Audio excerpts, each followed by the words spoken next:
Let me tell you, I could not even begin to understand or care what was happening in the play because I wanted so bad to know what the hell was going on with Fresco and Ash. Y'all want to talk about it? Cue the music. Oh yes, bitches and hoes, I'm back. I'll drop a player like it's nothing, it ain't working out. Now no debate or for discussion, bitch, I'm walking out. My time is money, I ain't loving unless you toast it out. Flip my weave and walk it out. Look how I just bossed it out. Now come on baby, why you bugging? We can't talk it out. I keeps it moving, I ain't tripping, lost another spouse. I'm just a boss, it's in my blood, no I won't scream or shout. Grabbing my keys. Cause oh yes, bitches and hoes, I'm back. Back with another video in the t-shirt. It do say, oh yes, bitches and hoes, I'm back. It's just one of the first prototypes. I will be having some stuff coming up. It's not going to be the finished product. Well, this isn't the finished product, but just to kind of get it out there. But yeah, back with a t-shirt in another video. But anyway, we here to discuss Euphoria Season 2, Episode 8, the finale. Girl, let me tell you something. This went from crazy to a suspense movie. Look, whoever the directors and the producers and the creators are of this show, y'all off the chain. Because I was literally sitting on the edge of my seat trying to figure out what the hell was going on with Fresco and Ashtray.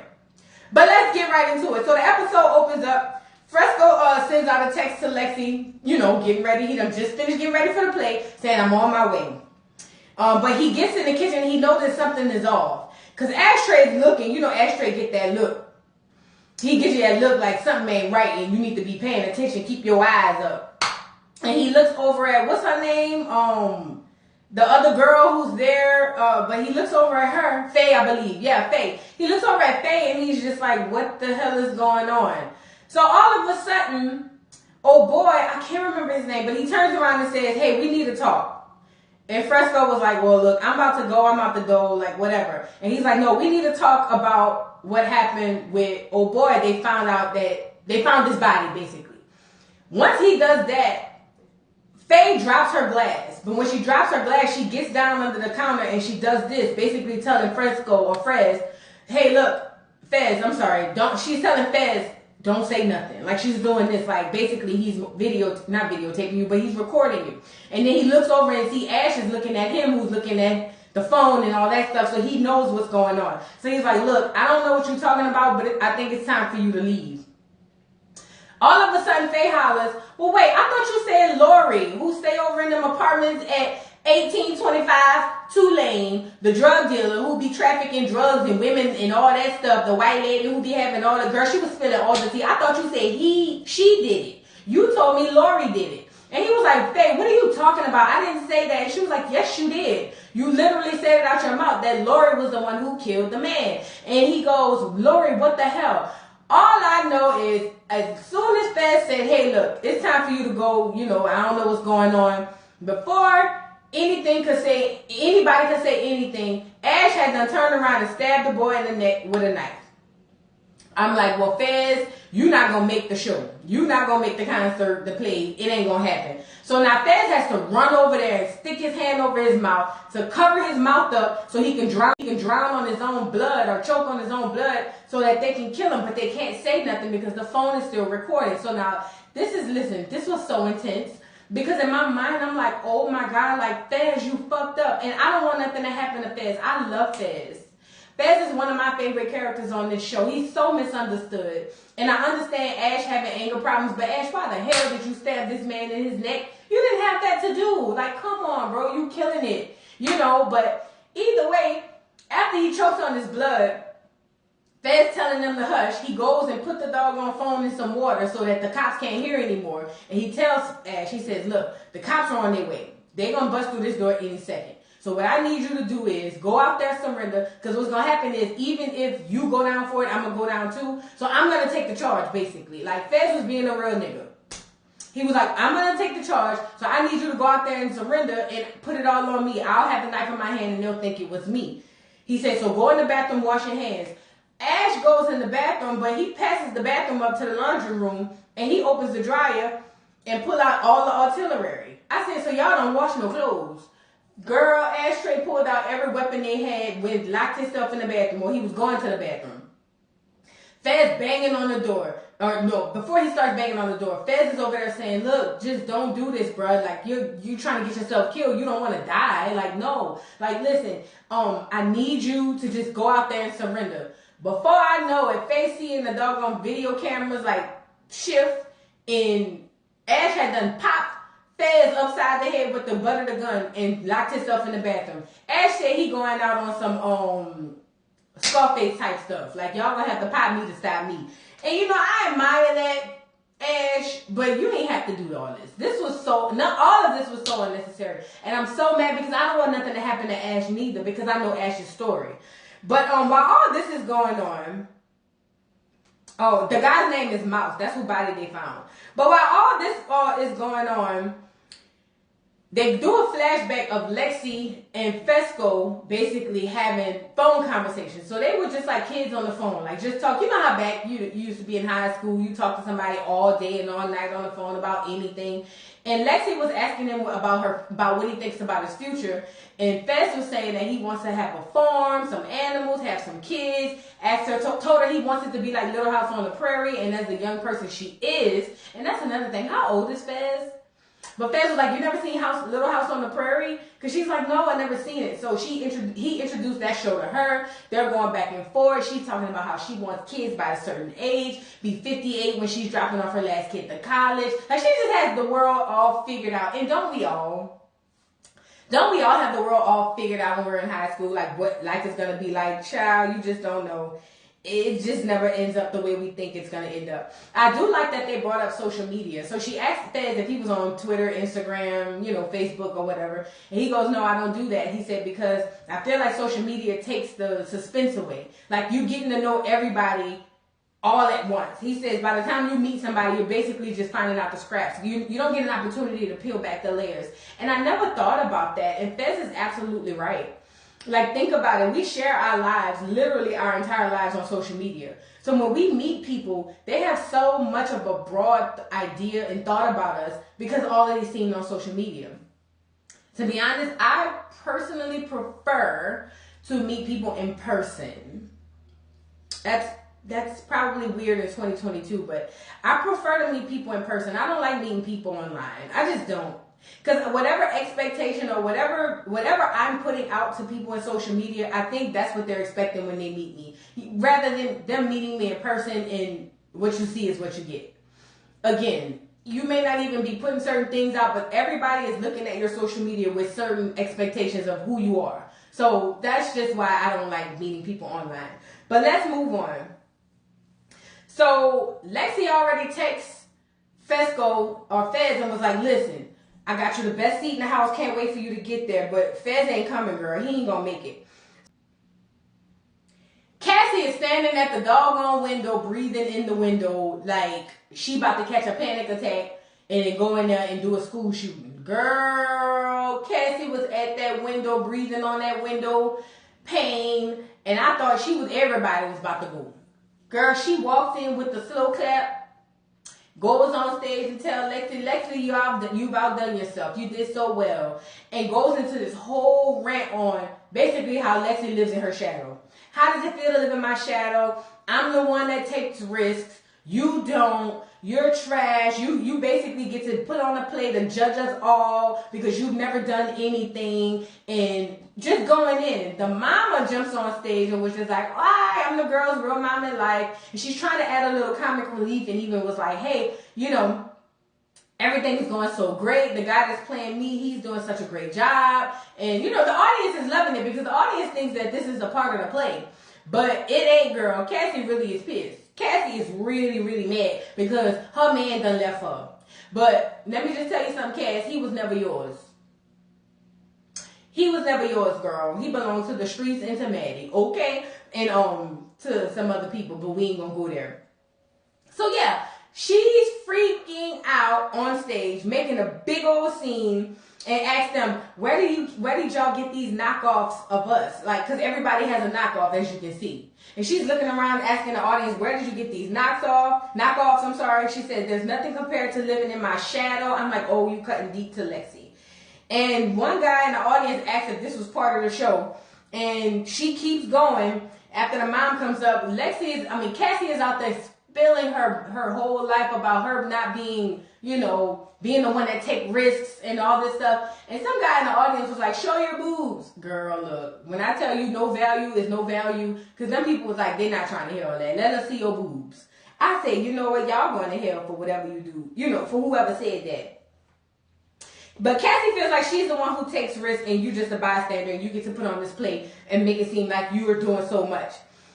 As this go down, the fake Cassie or the double Cassie gets on the merry-go-round, the little pony, and portrays the orgasm that she had at the park that everybody saw. Cassie loses her mind and was like, oh, fuck no, goes grab the girl, pulls her off. And as she pulls her off the doggone thing, Maddie was just like, you know what? This bitch needs to end tonight. Like, I'm tired of it. I'm done. Maddie runs on stage. Maddie slaps the living taste out of doggone Cassie's mouth. Cassie runs behind the stage. And I'm like, Cassie, girl, what you running for? You done stole that girl, man. You got to stand up in that. But Cassie don't want no smoke with Maddie. Girl, Maddie done ran Cassie backstage. Girl, took her head and slammed it into the wall. I thought Cassie was knocked out, but she got back up. She got back up and kept running. And she ran behind her again. And there was another girl saying, yeah, Maddie, beat her ass. As she should. Cassie, you need your ass whipped. I'm sorry. You need your ass whipped. While all this is going on, because the play has halted because Cassie done screwed the whole thing up, Rue looks over and sees Elliot. Now this is where we find out that Rue had already spoken to Elliot a couple weeks ago. And basically, she went over there to apologize. She was like, basically, I forgive you more than anything because you basically saved my life. I didn't know it then, but I know it now, and I appreciate that. So as they're over there, he asked her if she's clean, and she goes, yeah, I'm clean. And she says, what about you? And he says, I'm still doing some things. So he asked her, do you think we could still be friends? Rue was like, you're the one who says we can't, basically. And I think he's not saying that they literally can. He's just saying, given that the environment and who they are and the demons they're fighting, they can't. He ends up playing this song for her, which was a beautiful song. It was a little long. All we needed was one verse in the chorus. But it was nice enough to where I listened to it all. Y'all lucky, because that was a whole album y'all played in the middle of the doggone show. But yeah, he sang this song for her basically, and I got from the song that he was saying that I'm not good for you and you're not good for me. That's what I got from the song. But I thought it was super dope and super cute that he brought that song, he played that song for her. Lexi's stagehand, girl, is in the back, girl. I love her stagehand. Girl, what's her name? Bobby? I can't remember her name. But she's in the back. Lexi is back there crying, about to lose her mind. And she goes to talk to Lexi. And she says, Lexi, the people are waiting for you. The show must go on. And she's saying, listen, this shit could be worse. It could be a horrible play. But it's lit. Like, literally, they're out there waiting for you. Like, what's going on? And I understand Lexi. Lexi's like, look, this is the one thing that I had, and it all goes left. Like, it gets tiresome when you keep trying and trying, or you finally get that moment and things go left. But I love that her stagehand talked to her and coerced her to get back up and go, and face your audience. Listen, your shit is lit. Who cares about all this drama shit? We already telling the people that it was scripted and all a part of the play. They're going to be talking about this play for ages. This is like the best play this high school has ever seen. I love that about her. She's so kind. She stands Lexi. And I love it because I feel like for once, Lexi has someone who stands her. Because Lexi is the person that supports everybody, but I see nobody supports Lexi. Her stagehand is really like that girl for Lexi.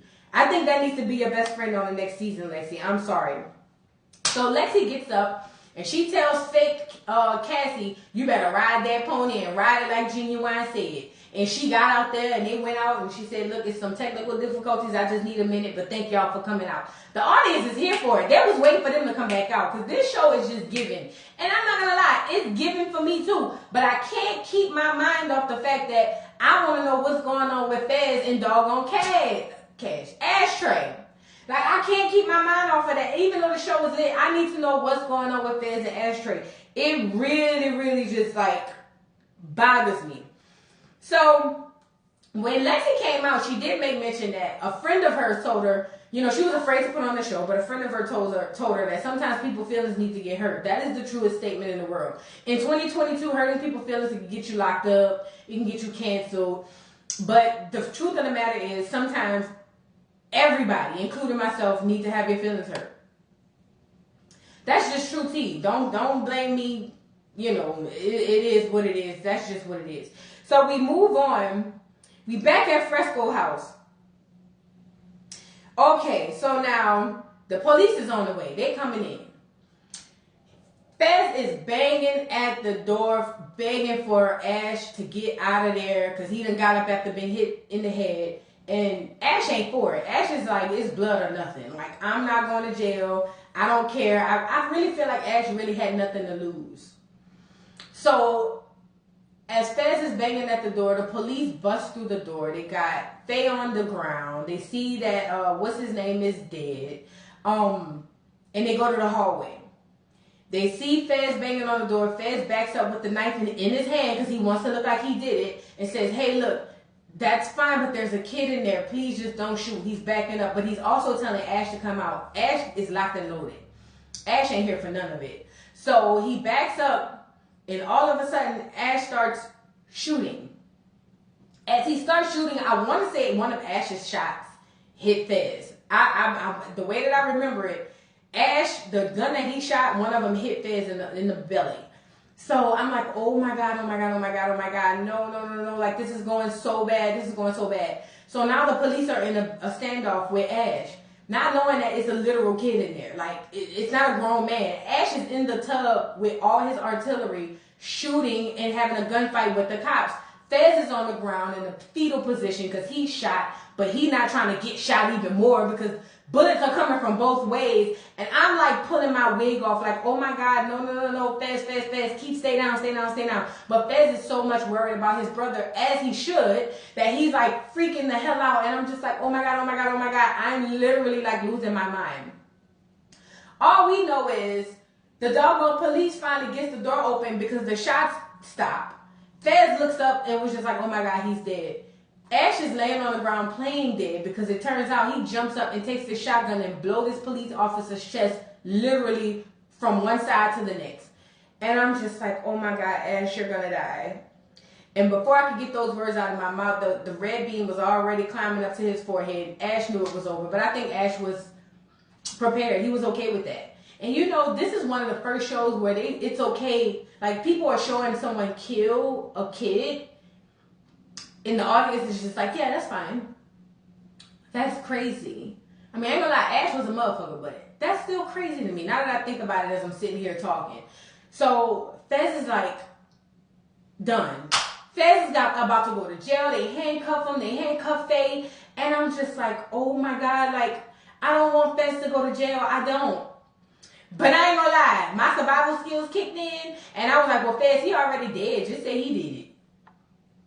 What is it gonna hurt? He already dead. Just look. You want to go to jail or you want to go home? My little brother did it. I just grabbed the knife from him. I mean, he already dead. That was only a good plan if he was gonna live, but he's already dead. Like, you might as well put it on him. I would. And call me bad if you want. I don't care. All this is going on. Nate go to see his dad, Cal, at the doggone warehouse. Now, Cal been living at the warehouse since he done peed on the floor and told his wife he gonna screw who he want to screw, however, whenever, and to basically, you know, whatever the case may be. Nate pulls up to the doggone warehouse, and yeah, Cal got a party full of the gays and the straights and the trans and everybody. He got a little bit of everybody in there. They lit. So as Nate comes in, he's like, I'm his son. And they're like, oh, we see the resemblance, you know. And I'm just like, stop flirting with Nate. This is not the time. So, yeah, he gets in the house, or in the warehouse, I'm sorry. And he tells basically the guys that, yeah, I used to watch my dad's video as he would tape himself sleeping with other people. And they like, oh shit, we didn't ask you for all that information. Like, it wasn't really no tea like that we wanted. But Cal was like, yeah, y'all gotta get out. They get out, and Nate and Cal have a conversation. And Nate was like, I think what we both have in common is the fact that you and I both, like, we get a thrill out of hurting people. And I'm just like, no, no, no, no, no. Because we all know that Nate has this gun. So I'm like, no, no, no, no, no. And Cal goes off into saying, hey, look, I love you, son. I really love you. My only regret is that I never protected you. But I'm so sorry this is happening. I'm so sorry I didn't protect you. Like, I'm sorry. Nate asked Cal, hey, are you happier here? Like, are you happy right now? And Cal goes, actually, I am. Nate said, well, I'm glad that you're happy because that's not how this works. You're not going to ruin our lives and then go off and be happy in your own. Child, he pulls out the gun. I was like, don't shoot him, don't shoot him, don't shoot him. But it turns out he wasn't going to shoot him, child. He just was basically about to pull out the thumb drive with all of the tapes, all of the discs on it. And the police was outside. Cal's begging his son, Nate, please don't do this. Please don't do this. And I'm like, yeah, no, you got to do it. But in my mind, listen, when they come in and arrest Cal, that's cute and all. But we all know what white privilege look like. I mean, like, I don't feel like Cal gonna do a day in jail. I'm sorry. Season 3, correct me if I'm wrong, but I feel like I'm gonna be wrong, and I will be reviewing the show.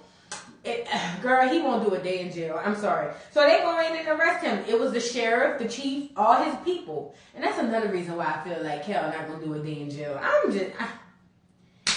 sorry. That's just my experience, so I'm just sharing it with you. Now, this goes into Rue's scene at her father's, we called it a repast in New Orleans, but I guess memorial that they had at the house. But remember, this is all happening on stage. She's giving her speech, talking about her dad saying, hey, when you close your eyes, you'll always see me. You know, the whole rigmarole, everything or whatever. And it's now back to Rue's life playing in front of Rue. You know, Rue is the main character, although I feel like all characters in this show is kind of like low-key main character because they all have their main character traits, if it makes sense. Like, whenever the show focuses on each one of them, they're the main character. So I love that. But now the show is back on Rue, and Rue basically giving the speech to her about her dad. As this is going on, they're showing a scene where Lexi's consoling Rue, you know, after her dad passed and giving her speech. And then it turns around, Lexi's consoling Cassie. She's consoling Cassie because their dad had the horrible car wreck. Then she's consoling Rue's mom because Rue is doggone OD'd. And it leads into Cassie's mom, or Lexi's mom, which is both their moms, but Lexi's mom having the realest moment I've seen on this show with her kids. And she basically is rubbing Cassie's head, or Lexi's head, and saying, you're always the person who has to console everybody. You're always the person who has to take care of everybody, but nobody takes care of you. And that's exactly what I got from her having to hug and console everybody. Like, who's going to console Cassie? Like, I feel for Cassie. I feel for Lexi. I'm sorry. I feel for Lexi because, you know, when you're the person who's always like the one that's helping everybody or consoling or being there for everybody, you tend to neglect yourself. So I feel real bad for Lexi for doing that.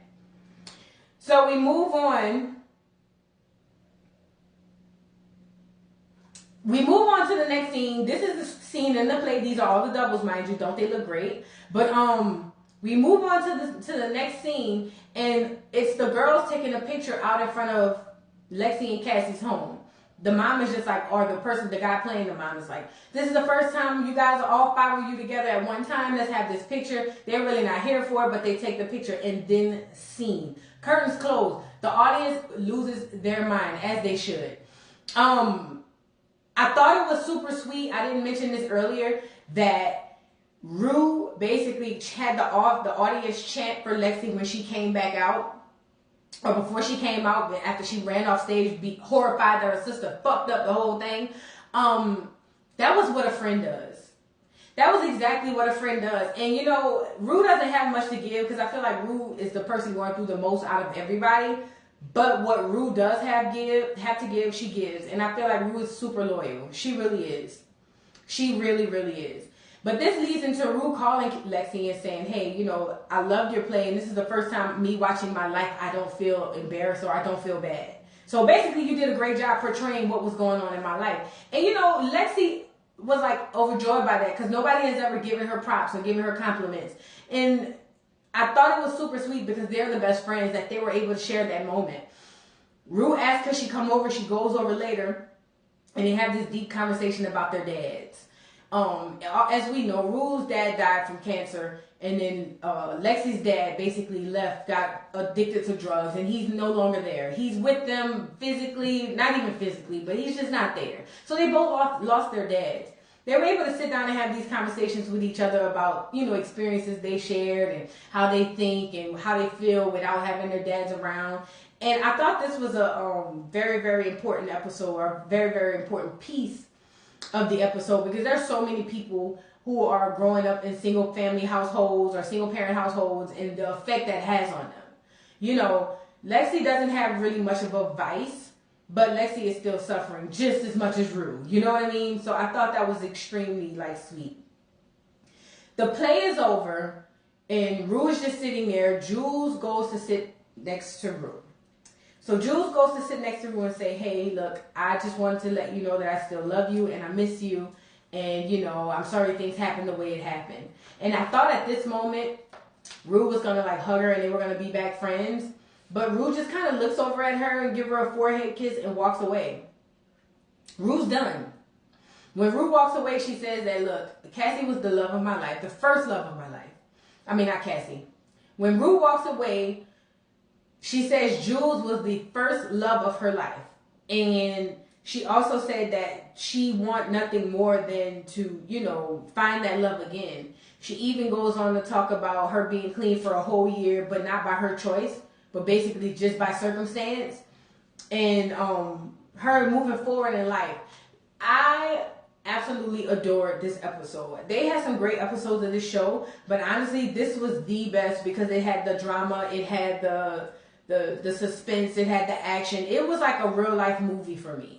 Like, I loved it. Kudos to the people down at Euphoria. Zendaya, you are amazing.